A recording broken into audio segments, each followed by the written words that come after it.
Agora acho que dá certo, né? Tá. Ah, agora ficou ótimo. Para mim tá ótimo. Se o pessoal tiver Tá também. ótimo.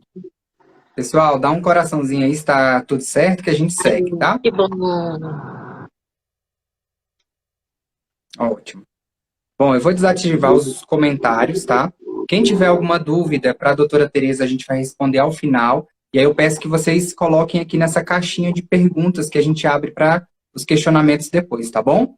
Bem, pessoal, como a gente está gravando essa live, vai ser publicada tanto nas redes sociais, no YouTube da Hub Seguros e Benefícios, quanto na Cedib, eu vou contextualizar novamente para as pessoas que posteriormente tiverem acesso a esse conteúdo, tá? Então, explicando, né, um pouco sobre quem sou eu sou o Samuel Araújo, sou o Head Comercial da Hub Seguros e Benefícios. A Hub Seguros e Benefícios é uma empresa, uma consultoria de gestão de riscos, então a gente sempre analisa o nosso propósito é cuidar de pessoas e empresas, sempre trazendo as soluções que façam sentido para você, para sua empresa, para sua família. Então, o projeto Hub Talks, ele nasceu com o intuito de trazer temas relevantes dentro desses assuntos que a gente trata diariamente com os nossos clientes, para poder elucidar como profissional da área, uma pessoa extremamente qualificada para trazer esse conteúdo de valor para vocês. Então, hoje, a nossa convidada mais que especial, a doutora Tereza Pita, está aqui, é uma pessoa que eu tenho um carinho enorme. Nós fazemos parte do grupo BNI Piloto, que é um grupo de network profissional que acontece aqui em Brasília, e semanalmente eu tenho acesso à doutora Tereza para a gente conhecer um pouco mais do negócio um do outro.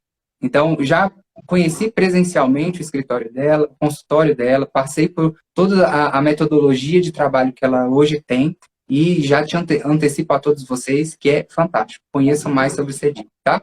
Bom, eu gostaria de mais uma vez pedir para vocês compartilharem essa live com alguém que vocês queiram e achem importante esse assunto de saúde mental. E vou contextualizar, né, o assunto, né, do momento. Bom, o tema da live é saúde mental e o que as Olimpíadas de Tóquio nos ensinou nesse processo, né? Bom, a mídia trouxe essa Olimpíada como uma Olimpíada de carne e osso, né? Apesar dos atletas de alta performance terem ali rendimentos excepcionais, vários recordes quebrados no decorrer dessa pandemia, dessa Olimpíada, a gente percebeu que as fragilidades desses atletas ficaram expostas, né? Porque houveram desistências de grandes atletas, pessoas com uma grande possibilidade de ser medalhistas em várias categorias, e por uma questão de desestabilidade, né, da sua saúde mental, e isso responde fisiologicamente, que é como o que a doutora Tereza vai nos ensinar hoje, infelizmente não conseguiram, né, dar continuidade. E contextualizando, né, o quanto que hoje nós nos cobramos dentro dessa alta performance, o quanto que nós somos exigidos, né, dentro do ambiente corporativo e até familiar, e o quanto que isso também afeta todos nós. Então a gente vai trazer nessa noite um assunto aí de extrema relevância, independente de ser atleta, mas enquanto pessoa também, a gente precisa saber como o nosso corpo reage às emoções e como a gente pode aprender a lidar com isso, né? Bom, gostaria de, mais uma vez, dar boas-vindas à doutora Tereza, gostaria que ela se apresentasse aqui, trazendo um pouco sobre toda a sua área de estudo, que é fantástica, tá, doutora? Fica à vontade. Boa noite, é um prazer enorme estar aqui. Agradeço muito o convite e a presença de todos. Eu sou neuropsicóloga, psicopedagoga, neurotecnóloga. Trabalho há 27 anos, há mais de 27 anos, dentro dessa linha de aprendizagem e saúde mental, né? Inicialmente eu comecei com a aprendizagem, mas percebendo que os elementos da saúde mental interferem demais na aprendizagem. Então eu acabei me aprofundando bastante nessa área, porque a performance cognitiva depende do equilíbrio emocional. Tá? Então, como o Samuel falou, eu vou começar tentando mostrar para vocês uma forma diferente de percepção da emoção. Né? Normalmente a gente pensa, é aquilo que a gente sente, é aquela coisa meio etérea, meio mágica, aquela emoção, aquela coisa tão subjetiva, tão abstrata, que a gente não sabe muito bem o que realmente é. Mas hoje em dia, com a neurociência, com a neurofisiologia, a gente já consegue perceber com mais clareza o que acontece com a emoção.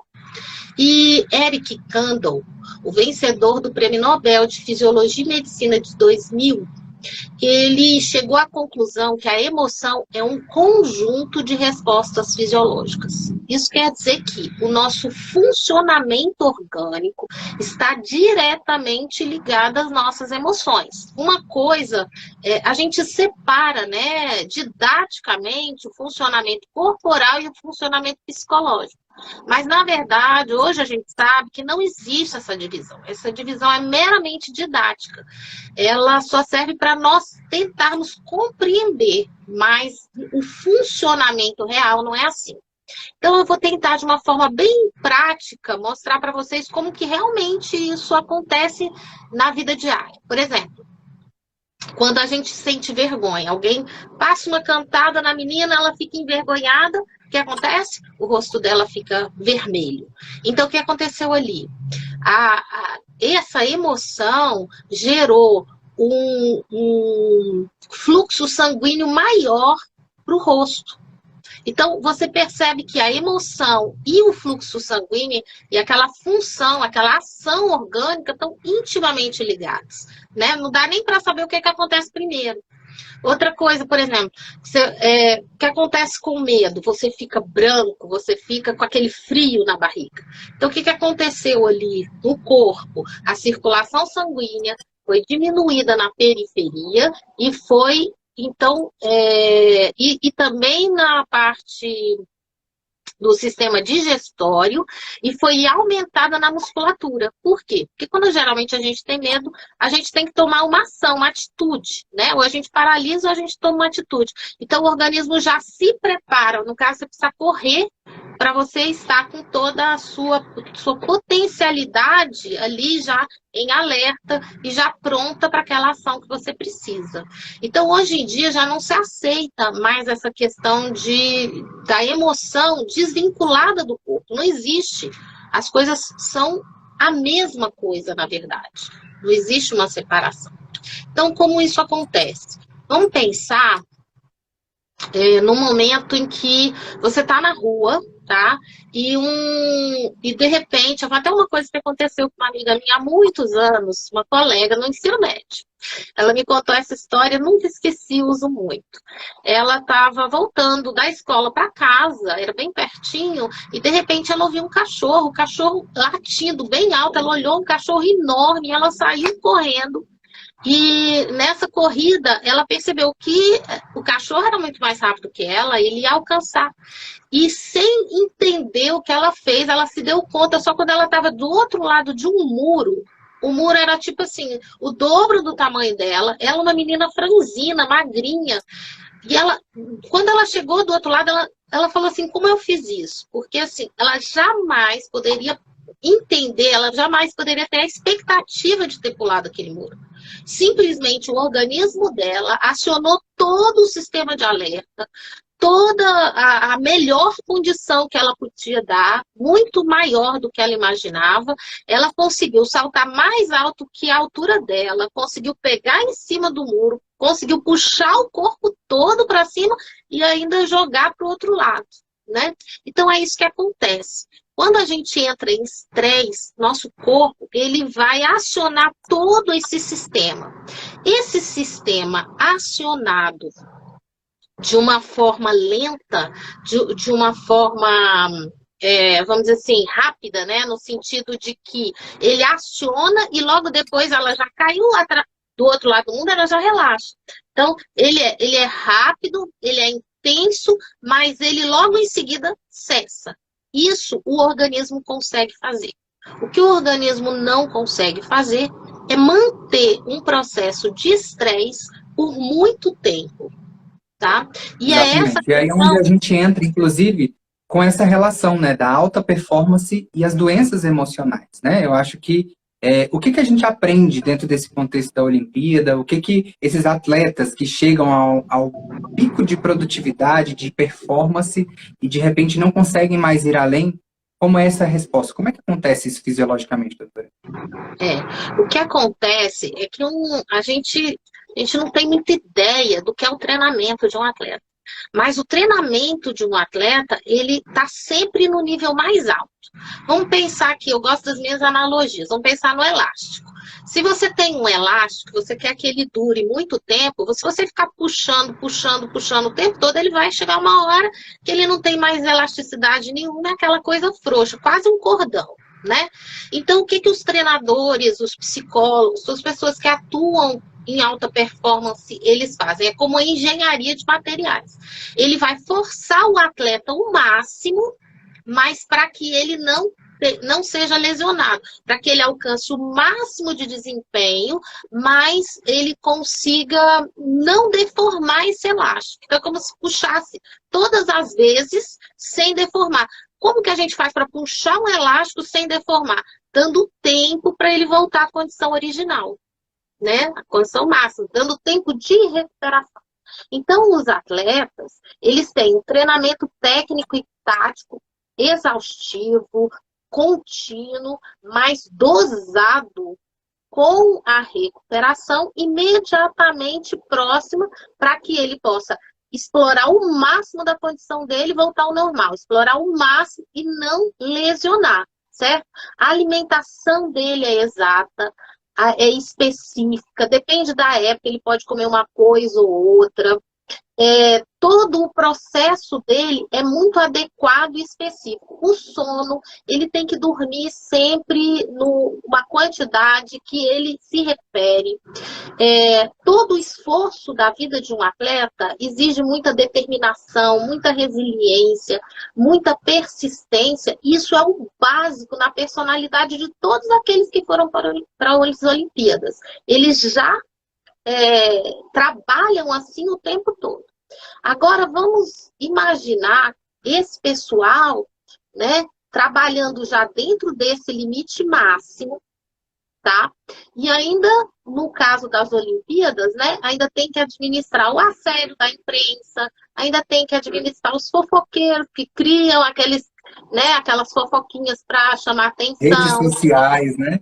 Redes sociais, as questões da vida cotidiana de cada um de nós, que também já nem sempre são simples, né? Os relacionamentos, e ainda tem que, e aí dessa vez, especificamente nesse ano, né? Uma Olimpíada 2020, no ano 2021, né? Por causa da pandemia. Então, além de todo esse limite que ele está, ele ainda tem que ter condição de suportar ainda todos esses aspectos e mais todo o medo, toda a ansiedade que a pandemia nos causou.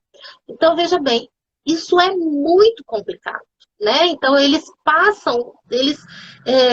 tudo é uma questão de conhecer o próprio limite, se manter no próprio limite e buscar sempre estar em condição de uma recuperação saudável para o elástico não esgarçar. Então, o que significa esgarçar o elástico? Significa não ter um retorno fisiológico adequado e saudável. O que aconteceu, né, com a Simone, por exemplo? Eu até vi a prova dela. Ela deixou de competir em várias modalidades ali que ela poderia, né, em várias categorias, e ela, no final, ainda conseguiu competir numa última, que ela era muito boa. Por quê? Porque os treinadores e elas perceberam que ela estava passando do limite. Se ela continuasse ali, provavelmente ela ia se lesionar.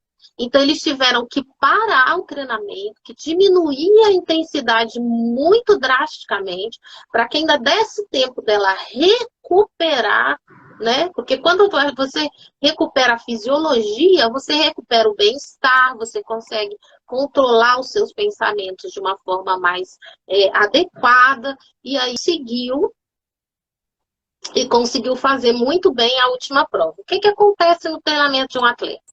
Eles vão fazendo todo o treinamento forçando, né, o atleta, lógico que com os períodos de recuperação ali, mas ele vai subindo para chegar ao topo. Só que ninguém fica no topo a vida inteira.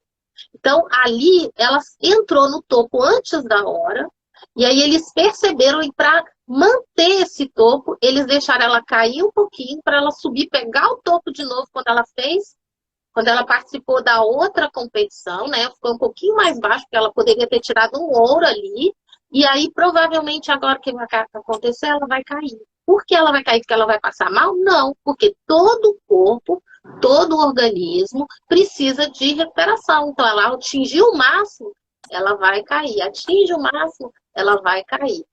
Se a gente for pensar no nosso corpo, todo dia a gente faz todas as atividades diárias e depois a gente dorme.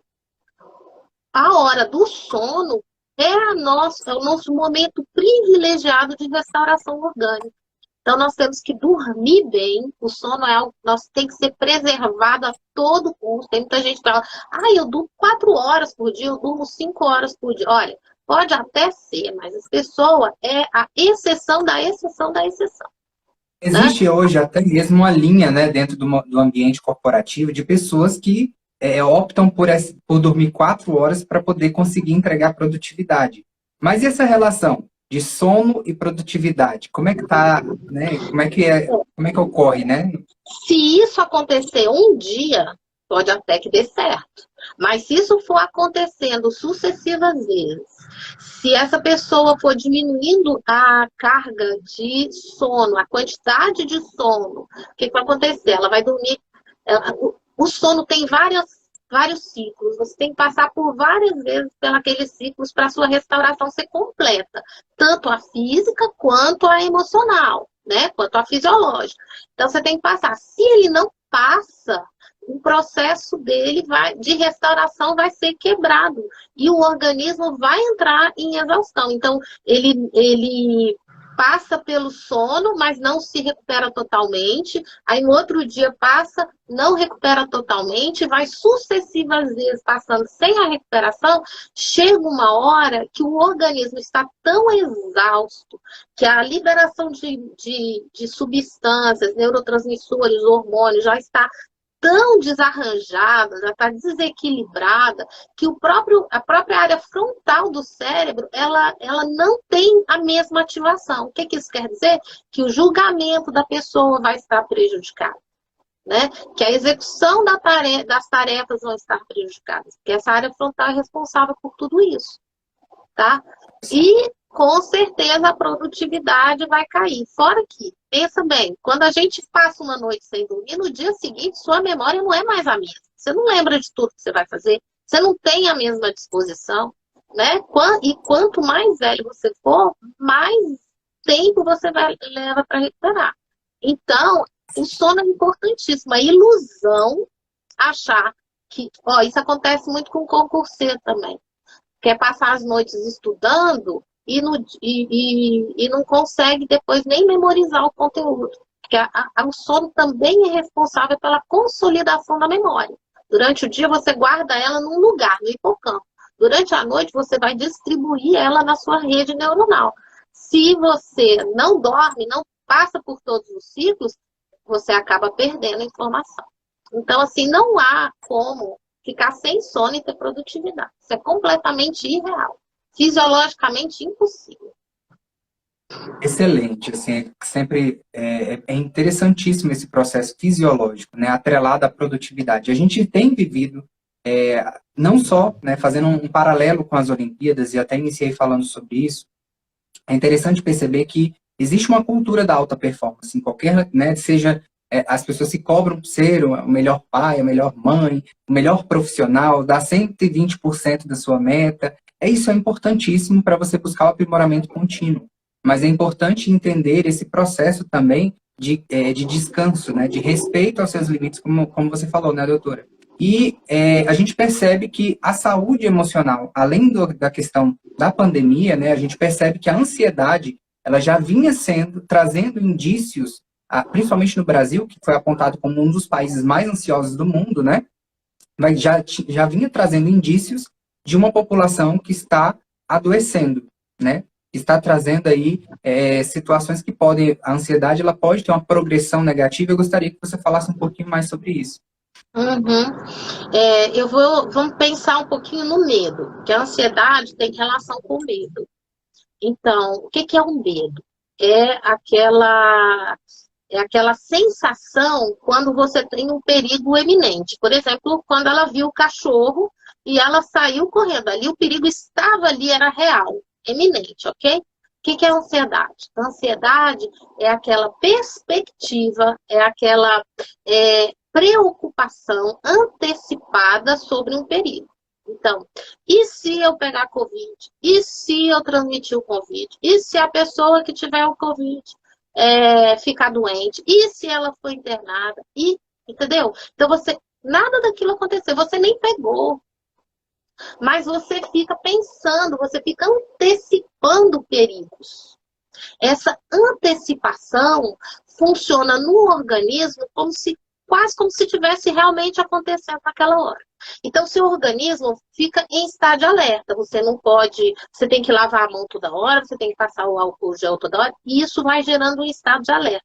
Esse estado de alerta vai fazendo com que o organismo libere mais substâncias. Para liberar mais substâncias, ele tem que gastar mais nutrientes. Então, ele vai gastando os nutrientes que você tem para estar liberando aquelas substâncias para equilibrar seu organismo de novo, porque aquele estado de alerta está exigindo. Só que isso vai gerando uma exaustão dos órgãos que vão liberar essas substâncias. Mas aí você não para, você continua pensando daquilo, você continua tenso, você continua, e aí vai gastando, vai exaurindo os órgãos. Chega uma hora que nem a quantidade que você come de alimento não é suficiente para repor os nutrientes, nem os órgãos dão conta mais de continuar trabalhando naquele ritmo. Às vezes, isso até interfere no sono. Né? Você começa a pensar tanto que você nem consegue mais dormir como antes. Então, a cadeia de restauração ainda fica danificada também. E aquilo vai gerando uma bola de neve enorme. E ainda tem um fato muito importante que as pessoas têm que saber, Samuel, é o seguinte: quando você está no começo desse processo, vamos dizer assim, que uma situação de saúde fosse zero, né? E a situação de alta performance vai subindo desse zero. 1, 2, 3. Mas a situação de doença mental, você vai descendo, -1, -2, -3. E aí você entra num estado de ansiedade inicial, estado de ansiedade 1. Tá. Aí você não consegue recuperar, aquilo ali tá muito tumultuado, você só pensa naquilo, caiu para o -2, caiu para o -3. Na hora que você sobe pro -2, você vai ter uma sensação de que você melhorou. Só que você não chegou no zero ainda. E aí você volta naquele processo de ansiedade, tentando fazer tudo que você precisa, tudo aquilo que o mundo demanda de você, tudo aquilo que você tem responsabilidade, e aí você cai, -3, -4. Aí você vê que você está mal, aí você sobe, você dá uma relaxada, aí você sobe para o -4. Só que, quando você sobe para o -4, você não tem a percepção que você está em -4. Você tem a percepção que você está em 0.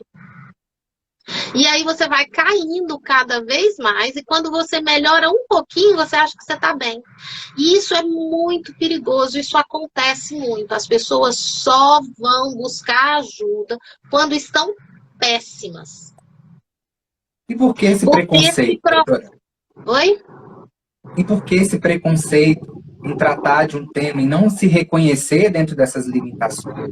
Primeiro, como é que você enxerga isso? Esse reconhecimento próprio das pessoas. Primeiro que eu acho que a nossa cultura tem uma dificuldade, a gente ainda tem muito aquela cabeça de que os problemas emocionais, a gente pode vencê-los, não sei como, assim, sem fazer nada, né? Então tem esse aspecto. Mas também tem essa questão dessa desensibilização. Quando você piora e que você volta um pouquinho, é como botar a mão, por exemplo, num balde de água gelada. Se você tá a mão na temperatura natural e botar no gelo, você rapidinho não consegue ficar muito tempo, não. Mas se você for esfriando a temperatura da água devagarzinho, você vai conseguir ficar muito mais tempo, porque há uma desensibilização. No caso da emoção, também há desensibilização. Então, a pessoa vai achando que está bem. Quem é que começa a perceber que a pessoa não está bem? Geralmente são as pessoas, os amigos, os colegas, aquelas pessoas que convivem, aquela pessoa que você ama. Então é muito importante essa pessoa que você ama buscar no momento certo, não pode ser em qualquer momento, né? No momento que a pessoa está explodindo lá de ansiedade, você vai falar com ela, não. No momento em que ela está mais tranquila, você vai chegar, você vai perguntar como você está, aconteceu alguma coisa, o que aconteceu, como você está se sentindo, você precisa de ajuda. E aí, depois que você mostra empatia, fala que já, se você já passou por aquilo, fala que já passou por aquilo. Primeiro você mostra empatia, depois você diz, olha, eu acredito que você precisa de ajuda. Né? Então, até a forma de colocar, o momento de colocar para a pessoa a necessidade do outro, que é difícil, né? E ainda mais se ela não estiver percebendo.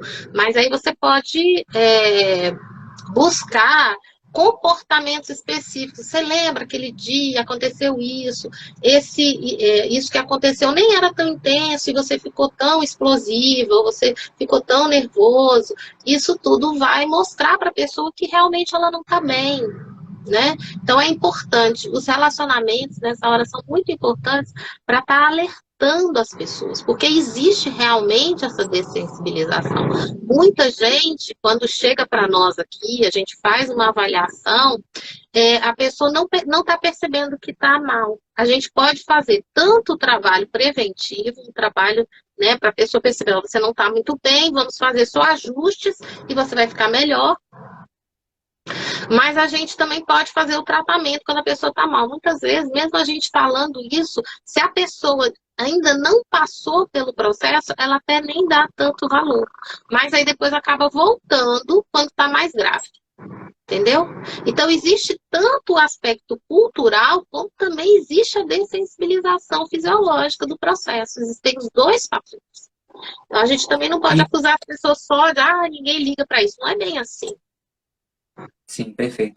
E, assim, a gente percebe que a ansiedade, a depressão agora é o grande desafio do século, né? Além de tudo que a gente, desses desafios diários, de tudo que a gente tem vivido com a presença dessas variantes e o medo e o caos que tem se instaurado em algumas relações, né? Eu queria saber de você o que a gente pode tirar de aprendizado sobre nós, sobre as nossas relações a partir desse momento e como lidar com isso, né? Eu acho que muita gente não sabe identificar, não sabe como pedir ajuda ou se analisar nesse processo, né? Esse processo de análise é muito importante. E perceber essa ansiedade também é muito importante. Porque a gente fala muito de depressão, mas muita gente não sabe que o descuido com a depressão, uma depressão cada vez mais grave, ela é, uma ansiedade cada vez mais grave, o descuido com a ansiedade gera depressão. Então, a depressão é um caso grave de ansiedade. O descuido, o descaso, esse processo que vai devagarinho, devagarinho, devagarinho, depois leva à depressão. E a gente sabe que depressão pode levar à morte, né? Então, processo... A gente percebeu até mesmo, só um dado, né? Foi feita uma pesquisa pela UERJ, né? A Universidade Estadual do Rio de Janeiro, que no período de pandemia aumentou-se em 90% os casos de depressão e 80% os casos de picos de ansiedade e de estresse. Então a gente vê que realmente a gente está vivendo uma segunda pandemia velada, né? É realmente um cenário emocional que desabrochou, foi acelerado por esse momento de pandemia e que a gente precisa se identificar nesse processo para poder buscar um equilíbrio, né? É isso aí. E hoje em dia a vida é muito corrida. A gente tem uma série de tarefas para fazer, tudo com tempo marcado. Isso é altamente estressante. Tem pessoas ainda que têm mais dificuldade de lidar com isso. Pessoas muito responsáveis acabam tendo mais dificuldade porque não conseguem lidar com não conseguir fazer tudo que tinham expectativa de fazer naquele tempo exato. Né? Então, quanto mais perfeccionista for a pessoa, mais probabilidade ela vai ter de entrar na depressão nesse caso. Porque ela vai ficar mais ansiosa, ela não vai conseguir controlar, ela vai aumentar essa ansiedade, ela vai pegar o tempo dela para usar para fazer cada vez mais coisas, vai diminuir o tempo de descanso. né? E tem que ser um descanso adequado, não é? Vou descansar, entra nas redes sociais e vai brincar lá nas redes sociais, né? Então, esse aí não é um bom descanso. Quer ver uma história interessante que acontece muito aqui, porque eu trabalho com criança também, né? Então, o que acontece? Eu faço um trabalho com eles, a gente melhora a questão emocional, a questão cognitiva, ok, eles saem de férias. Nas férias, eles não comem direito. Tem menino que passa a noite inteira em claro jogando. Não tem hora para nada. A alimentação fica péssima, né? Conclusão, quando eu faço a avaliação de volta, tá pior do que quando saiu. Entra de férias e volta pior, porque não sabe administrar as próprias férias. As férias são tempo para se divertir, mas são tempo de descanso. A mesma coisa no final de semana. Então, quando você tem muita tarefa para fazer, muita atividade para fazer, né? Você tem que, no meio dela, você tem que estar intercalando com momentos de descanso, de respiração, de contemplação, por que não, oração, para quem gosta, para quem acredita, né? Então, essas alternativas, até uma jardinagem, eu gosto de jardinagem, sabe por quê? Porque na jardinagem você planta, você tem que esperar, você tem que aprender a esperar. O ser humano hoje não quer mais esperar nada, tudo que é apertar um botãozinho tem que sair pronto, quente. Se for comida, tem que sair pronto, quente na hora, no prato já, não precisa nem colocar mais nada. Então, assim, o fato da gente não aprender a esperar, não aprender a ter calma, não aprender a tranquilidade, por incrível que pareça, isso são habilidades que têm que ser treinadas. Se você não treinar, o nosso sistema fisiológico é gerenciado pelo sistema nervoso autônomo. Ele tem um ramo que é o simpático e outro ramo que é o parasimpático. O simpático é o acelerador do organismo. O parasimpático, o nome já diz, né? Para o simpático. É o freio do organismo. Então, o que acontece? Nossa vida hoje só aciona o simpático. É tudo para acelerar. O parasimpático vai ficando fraquinho, fraquinho, fraquinho. Como que fica a balança? Desregulada. Um super acionado, um nada acionado. Se você aciona o freio, aciona o acelerador e fica lá no carro, com o acelerador, aquele carro com o acelerador a toda. O que vai acontecer com esse carro? Daqui a pouco você fundiu o motor, né? Então você imagina o que a gente está fazendo com o nosso corpo. A gente tem que ter os momentos de recuperação. E a gente tem que aprender formas de usar esse tempo de maneira adequada.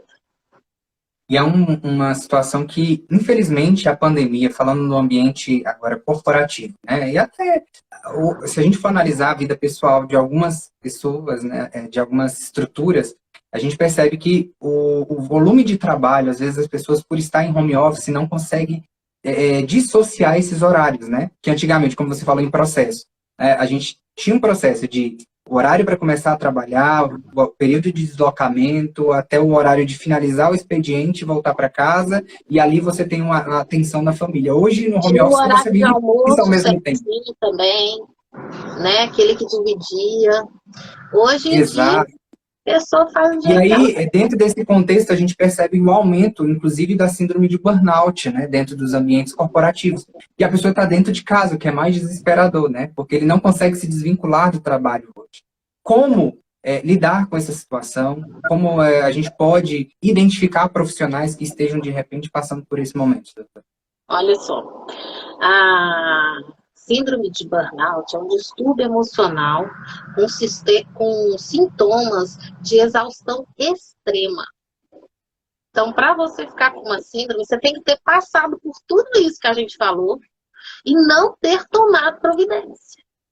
Não ter estabelecido momentos de descanso. Vai gerar um estresse, um esgotamento físico e vai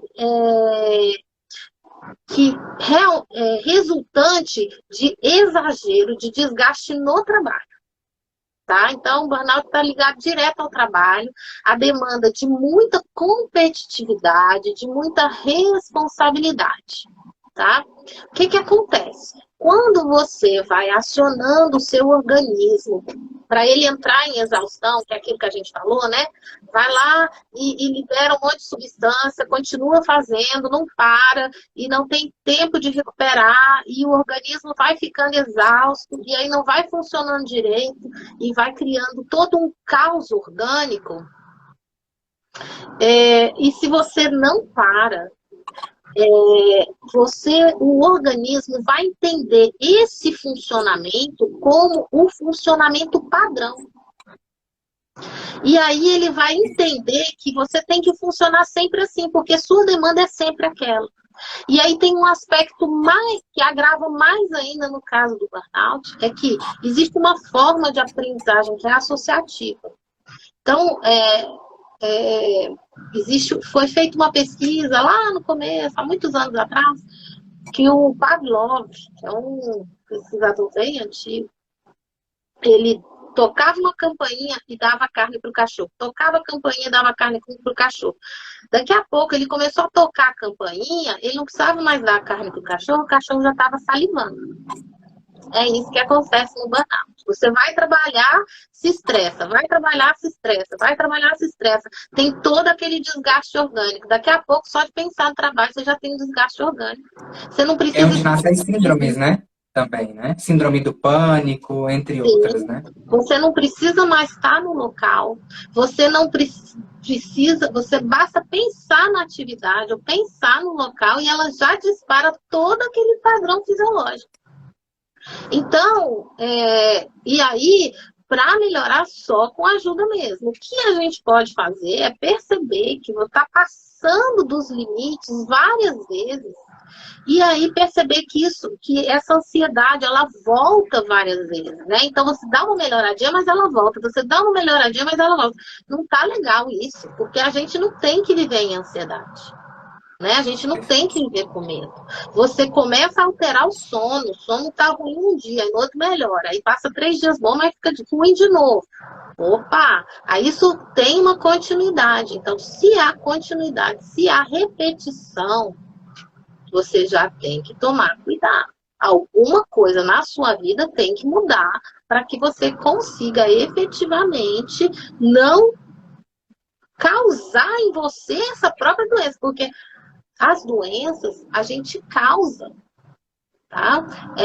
Existe uma pesquisa que foi feita com gêmeos idênticos que foram adotados por famílias diferentes. Eles queriam saber se eles teriam as doenças da família sanguínea ou as doenças da família que adotou, certo? E para surpresa, que todo mundo achava que ia ter a doença da família hereditária, né? Família sanguínea. Não. Só 4% tiveram doenças relacionadas à família original. Os outros tiveram doenças relacionadas à família em que eles estavam participando, ou seja, doenças geradas por maus hábitos. Então, os nossos maus hábitos, eu digo assim, você pode não pagar agora, mas uma hora você paga. Entendeu? Pode não ser aos 15, 16, pode não ser aos 20, mas uma hora pode ser que venha, dependendo da sua condição genética, de você ter aí uma fragilidade em uma situação, aquele hábito pode já gerar alguma coisa ainda mais jovem. Mas se você não tiver, mais tarde você vai pagar. Preço chega. É assustador, né? A gente percebe, então, que realmente nós somos frutos das escolhas e do ambiente que a gente está inserido. E aí eu te pergunto, né? É uma pergunta ampla, e eu sei que é muito tempo, a gente está chegando já nos 15 minutos finais aí do nosso bate-papo, foi muito rápido. Como desenvolver ambientes saudáveis, como desenvolver hábitos saudáveis para que a gente consiga tentar minimizar os impactos dessas emoções, os impactos, né, de tudo isso que acontece no nosso corpo. Então, a primeira coisa é tentar observar os nossos limites, né? Uma vez que você está se sentindo cansado, E se você está se sentindo muito fadigado, já está errado. Então, você tem que se sentir cansado, descansar, ficar, né, acordar feliz e contente, olhar a chuva e achar bela. Então, esse é o padrão normal. Se você está acordando cansado, já está errado. Então, primeiro é trabalhar dentro do limite, saber que que se você não está bem, você tem que dar um descansado para continuar. Mas existem fatores que são muito importantes, que são dos hábitos do dia a dia mesmo, né? Uma alimentação adequada é fundamental. Lembra que eu falei que tudo começa quando você tem que produzir as substâncias, neurotransmissores, hormônios e tal, e já não consegue mais, porque não tem nutrientes suficientes mais, que já gastou tudo. Então, você tem que comer bem. Comer bem não é comer muito. É comer vitaminas, sais minerais, aminoácidos, proteínas, né? Ou seja, frutas, verduras. Para quem come carnes, quem não come outro tipo de proteína, mas regular todos esses tipos de nutrientes. Isso é fundamental. E isso vai gerar a facilidade de um processo metabólico adequado. É como construir uma casa. Se você não tem água para botar no cimento, como é que você vai construir uma casa? Né? Você tem que ter a matéria-prima. E evitar os ultraprocessados, porque são, né, na verdade, eles não são alimentos, né? Eles servem para comer, mas eles não são alimentos, muito pelo contrário. Eles são altamente prejudiciais. Então, a qualidade do que você come é muito importante. Tá? Outra coisa fundamental, atividade física. O ser humano não foi criado para ficar parado sentado. Ele foi criado para fazer atividades físicas. Não existe um corpo longevo, saudável, sem atividade física. Você pode pegar uma pessoa de 80, 90 anos, ele pode não estar fazendo naquela hora por algum motivo específico e de saúde ali, mas ele teve uma vida com atividade física, praticando atividade física, certo?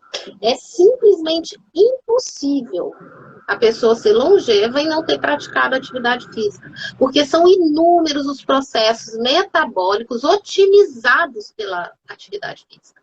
E você vai ter prejuízo nesses processos se você não fizer atividade física. Tá? E quanto mais jovem, ou seja, as crianças, ainda é mais importante. Mas não deixa de ser importante a vida inteira, sem dúvida.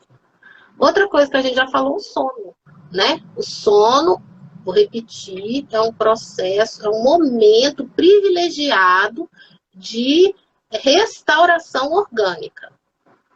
Tá? Então, se você dorme mal, e aí dormir mal, não quer dizer só ter insônia, acordei durante a noite, não. Como você sabe se você está dormindo mal? Você acorda mal-humorado, acorda cansado, não tem vontade de levantar. Uma coisa é aquela preguicinha, né? Que você acorda e fica ali 10 minutinhos na cama, assim, e levanta, mas está de bom humor, já está bem. Outra coisa é quando você levanta arrastado, né? Vai lá. Ai, tem vontade de nada. Olha para fora, tá um sol maravilhoso. Você fala, ai, queria voltar para a cama. Por favor, não tá legal isso, né? Então, o sono ruim, o sono de má qualidade, já é aquela parte da restauração que não vai ser feita. Então, existe também, que a gente chama, que a gente entende muito o estresse, esse estresse psicológico, né? O doente da família está doente, você fica preocupado, então você tem ali um problema e você está com falta de dinheiro e você, então, tem o estresse psicológico. Mas existe o estresse fisiológico também, que é dessas funções que não estão funcionando, né? Não tem uma ação adequada. Isso também vai gerar um estresse, um desgaste orgânico, um desequilíbrio orgânico. E isso também causa doenças físicas e psicológicas, doenças mentais também. Tá? Então, é muito importante a restauração do sono, né? Durante o sono. Existe também a necessidade do equilíbrio do sistema nervoso autônomo. O sistema nervoso autônomo é como um maestro do nosso organismo. Ele vai, é como se ele fosse, além de ser o maestro, ele vai administrar todos os músicos, ele vai afinar todos os instrumentos, tá? Então, se esse sistema nervoso autônomo, lembra que eu falei do simpático e do parasimpático, se ele não estiver equilibrado, é como uma orquestra, cada um tocando uma música. Ou vamos pensar numa orquestra que está um pouquinho melhor, estão tocando a mesma música, é a mesma partitura, mas cada um no seu tempo. Olha que maravilha. Né? O caos completo. Uma bagunça inteira. Completo. Agora imagina isso com os instrumentos desafinados. Então, é isso que é a ansiedade, a depressão, entendeu? Quando você chega na depressão, você já está com instrumento desafinado, tem música que está tocando, tem música que não está, cada um está tocando uma música diferente, virou caos. Então, precisa de muita ajuda, Não é pouca, não, porque é muita coisa para fazer. Tá? E muita coragem, né, doutora, também, de se acolher nas suas fragilidades e falar assim, eu preciso de apoio nesse momento, né? Porque às vezes as pessoas, ela cria esse auto-julgamento, né? Será que eu preciso mesmo? Como é que eu vou ser enxergado pela sociedade a partir desse momento? E não, é um processo que muitas vezes é uma resposta fisiológica de que está tudo errado por dentro e você precisa revisitar isso, né? E pode começar com uma ansiedade, mas pode gerar um câncer. Né? Não é uma coisa que se limita só, porque aí, dependendo da fragilidade, dependendo da questão genética, dependendo de outros fatores, outras doenças podem se iniciar por causa do estresse. Não só as doenças mentais. Tá? Então, o caso é sério, é grave, as patologias começam com desequilíbrio mais vamos dizer, brando, que pode ser cuidado com bons hábitos, né? Por exemplo, hoje em dia já se sabe que existem exercícios respiratórios feitos adequadamente que diminuem a atividade do ramo simpático, equilibrando para evitar a exaustão. Tá? No CEDIB, por exemplo, a gente tem uma avaliação computadorizada que a gente vai como escanear o seu sistema nervoso autônomo. Então, a gente descobre se está comendo direito, se esses nutrientes são poucos, se está dormindo direito, se está angustiado. Existe como a gente mensurar a sua capacidade de controlar a sua ansiedade. Então, você faz o exercício, a gente vê, você está controlando, não está controlando, e aí, além de avaliar se controla ou não, a gente também consegue avaliar que estratégias usar. Então, você fica ligado, são computadores, né, e sensores ligados na pessoa, ela tenta fazer exercícios respiratórios, de pensamento, de relaxamento, uma série de exercícios orientados pelo terapeuta, e aí ela vai percebendo que tipo de exercício realmente controla a ansiedade dela. E que outros não vão, ela está pensando, por exemplo, às vezes chega uma pessoa lá que está achando que está fazendo uma meditação, aí fala assim, então medita aí para a gente ver se você consegue diminuir a sua ansiedade. E faz o exercício e não acontece nada. Ou seja, a meditação é ótima para quem sabe meditar. E às vezes para meditar bem tem que levar anos.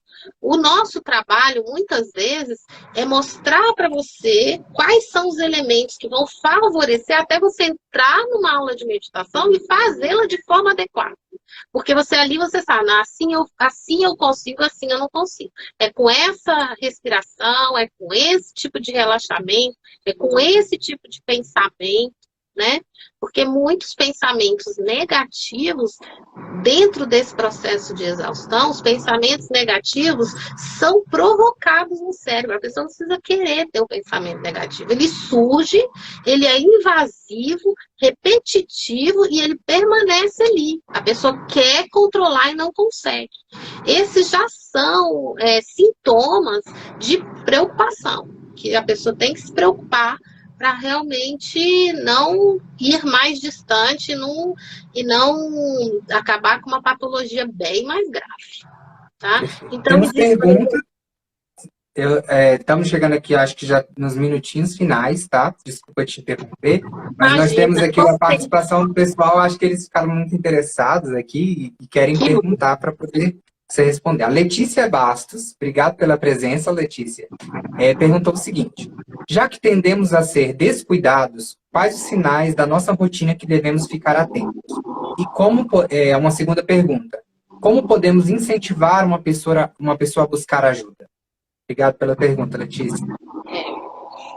Letícia, eu acho que esses sinais que eu falei, né, para gente tomar cuidado para não cair nesse problema, é alimentação mesmo, atividade física, sono, muito cuidado com os próprios limites, perceber que está cansado e buscar uma forma de descanso real, em que diminua a velocidade mental, diminua a tensão corporal, né? E para a gente ajudar alguém, a gente vai ter que tomar muito cuidado com a abordagem, né? Porque eu falei daquele processo em que a pessoa vai se desensibilizando, ela não percebe que está mal. Então você vai ter que buscar o momento adequado e conversar com essa pessoa e mostrar situações específicas em que ela poderia ter administrado aquilo ali de uma forma mais adequada, mas ela não conseguiu. E não de uma forma culpando ou criticando a pessoa, mas de uma forma empática, né? Uma forma em que você está entendendo que a condição dela é uma condição de cuidado, de carinho, de atenção, e não uma condição de crítica. Né? Eu acho que isso pode ajudar bastante. Ok, muito obrigado. E, doutora, finalizando aqui, eu gostaria muito de que você falasse sobre o CEDIB, como vocês trabalham, como é que é composta a equipe, onde é que a gente pode te encontrar para encontrar essas soluções todas que você nos trouxe. Obrigada, Samuel. Bom, nós trabalhamos com o sistema nervoso autônomo, né, com esse equilíbrio do sistema nervoso autônomo, entendendo a emoção dessa maneira, né, monitorando para descobrir quais são as fragilidades de cada pessoa e ensinando elas a encontrar esse equilíbrio. Tá? Existem muitos exercícios que são feitos lá, exercícios que são feitos em casa, muita coisa feita por computador, então a gente tem equipamentos com alta tecnologia para nos ajudar. Né? Por exemplo, a gente tem um equipamento que você faz um exercício, por exemplo, de controle da ansiedade, enquanto você está fazendo, ele monitora sua frequência de onda cerebral. Quando você atinge o melhor resultado, ele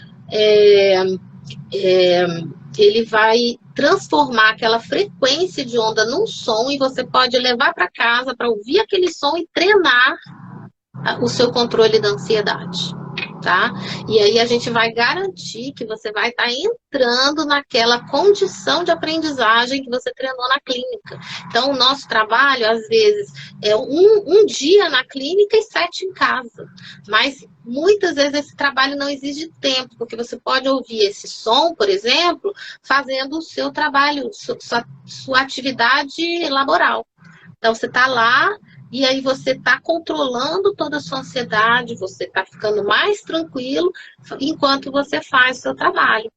É bem interessante. A gente tem muita tecnologia, a gente trabalha desde a parte de aprendizagem até a parte de saúde mental. Né? Nós somos a fisioterapeuta Carla Passos e o doutor Paulo Foquesato. Nós trabalhamos juntos, né, com alta tecnologia, e a tecnologia do médico é bastante interessante também, tudo muito complementar.